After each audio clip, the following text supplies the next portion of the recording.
Hi குட்டீஸ், எல்லாரும் எப்படி இருக்கீங்க? அனைவருக்கும் இனிய காலை வணக்கம். இப்போ நம்ம என்ன பார்க்க போறோம்னா தினமொரு திருக்குறளின் அன்புடைமை பற்றி பார்ப்போம். வாங்க வீடியோக்குள்ள போகலாம். போன வீடியோ பார்க்காதவங்க டிஸ்கிரிப்ஷன் லிங்க் கொடுத்துருக்கேன், போய் செக் பண்ணிக்கோங்க.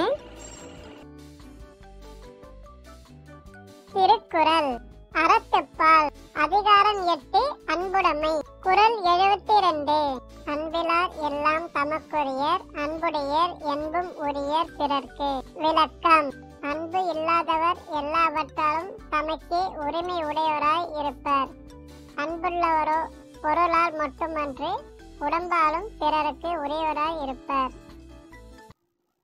தினம் ஒரு திருக்குறள் படிப்போம், அதன்படி நடப்போம். நன்றி. ஹாய் குட்டீஸ், உங்களுக்கு இந்த வீடியோ பிடிச்சிருந்ததுன்னா லைக் பண்ணுங்க, ஷேர் பண்ணுங்க, மறக்காம யோகேஷ் கிட்ஸ் அனிமேஷன் சேனலுக்கு சப்ஸ்கிரைப் பண்ணுங்க. பாய், நெக்ஸ்ட் வீடியோல பார்ப்போம்.